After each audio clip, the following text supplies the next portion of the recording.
Se você pede carne bem passada por medo de contaminação, você pode estar resolvendo o problema errado e criando outro muito pior. E o mais curioso é que esse medo parece lógico. Médico fala, nutricionista reforça e no restaurante ainda te olham estranho quando você pede uma carne mal passada. Mas o que quase ninguém te explica é o que realmente acontece dentro da carne quando você cozinha ela. E quando você entende isso, a forma como você olha para o seu prato muda completamente. Então, fica comigo até o final, porque isso aqui pode mudar uma decisão que você toma todos os dias sem nem perceber. E eu ainda posso dizer sem nem gostar. Eu sou Lua Ferrari, nutricionista, atuo com as abordagens de low carb, cetogênica e dieta carnívora e vivo o estilo de vida carnívoro há 5 anos. E entender profundamente o alimento que você consome, especialmente a carne, não é um detalhe, é base de saúde metabólica. Então, se você ainda não me segue aqui, se inscreve no canal, porque toda semana tem 3 vídeos novos com conteúdo que ninguém mais está falando por aqui. E vou te convidar também a me seguir lá no Instagram. Você me encontra com @lua.ferrari. Então, vamos começar resolvendo uma confusão que sustenta grande parte desse medo. Carne mal passada não é carne crua. Carne mal passada passou pelo fogo, foi selada em alta temperatura, criou uma crosta por fora e manteve o interior mais rosado. Carne crua é outra coisa completamente diferente. Misturar essas duas categorias na mesma discussão é o primeiro erro que faz as pessoas terem medo sem entender o contexto. E já que a gente está falando de percepção, sabe aquele líquido vermelho que escorre do bife, da carne? Não é sangue, nunca foi. O sangue do animal é removido no abate. Aquilo, o vermelho que sai ali da carne, quando você abre em casa, é mioglobina, uma proteína presente no músculo cuja função é armazenar oxigênio. Quando você aquece a carne além do ponto, o que acontece? Essa proteína desnatura e o tom vermelho some.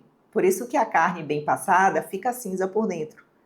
Mas o ponto aqui não é só a cor, é o que acontece com a estrutura da carne e com os nutrientes que ela carrega.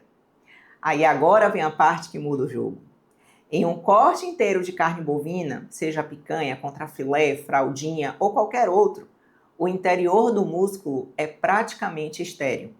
Não porque foi limpo, mas porque bactérias patogênicas não habitam o interior de um músculo íntegro. Elas ficam na superfície, onde houve contato com o ambiente, com utensílios, com o ar. Então, quando você sela a carne em alta temperatura, você elimina exatamente essa superfície. Você trata o ponto onde existe risco. O interior rosado não tem o mesmo comportamento microbiológico da superfície antes da cocção. E isso não é opinião, isso é microbiologia básica. Mas espera que tem um ponto também que quase ninguém conecta. O medo da carne mal passada não surgiu do nada. Ele veio de um caos real que aconteceu, de casos reais, só que foi mal aplicado. Os surtos mais conhecidos de contaminação com a carne aconteceram com carne moída mal cozida. E carne moída é uma categoria completamente diferente do corte inteiro.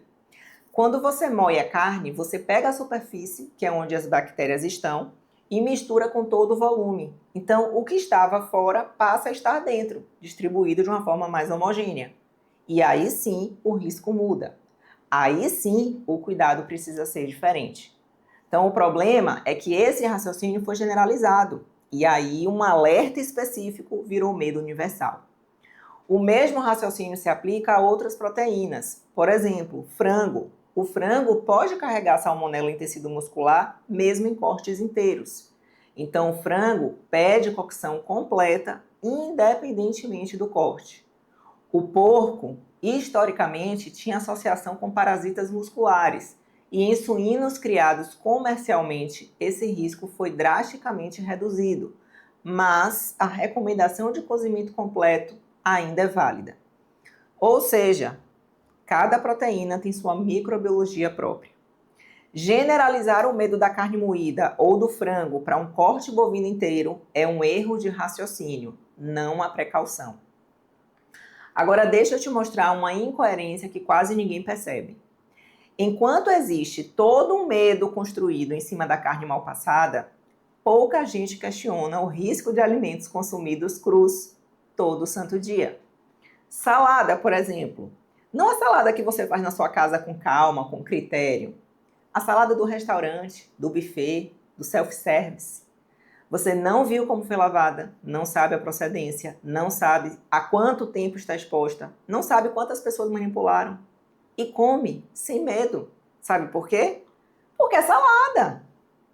Agora, compara isso com a carne. Você vê sendo preparada, escolhe o ponto. E no caso do bife, o calor da selagem elimina exatamente a superfície onde existe maior risco microbiológico.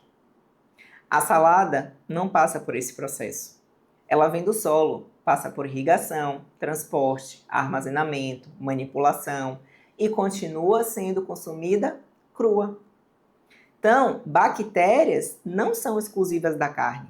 Elas estão presentes em vegetais quando existe falha na higienização ou contaminação na origem.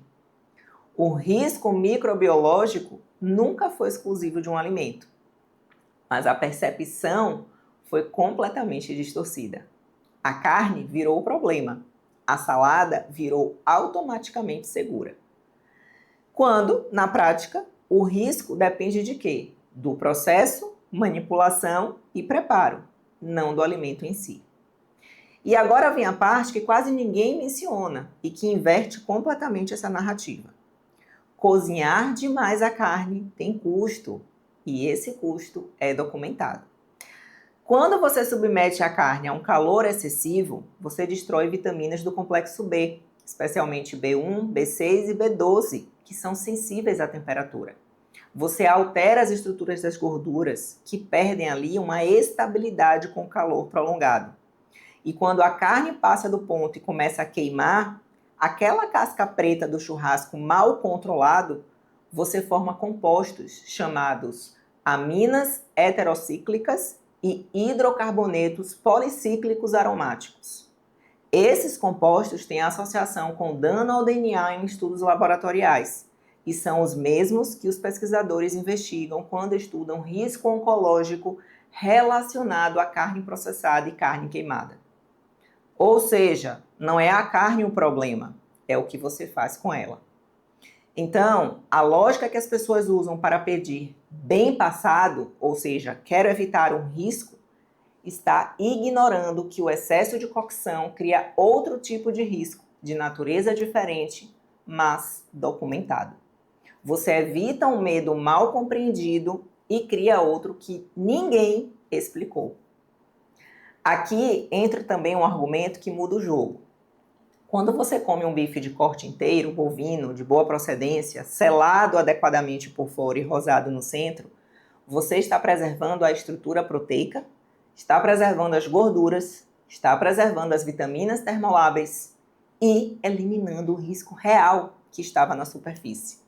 Não é descuido, é o ponto de equilíbrio entre segurança e preservação nutricional. Carne bovina de boa procedência e corte inteiro e o centro rosado não é risco, é nutriente preservado. E é exatamente essa mudança de mentalidade que eu trabalho dentro do Ketabolismo. Não é só sobre o que comer, é sobre entender o que você está fazendo com o seu corpo em cada escolha.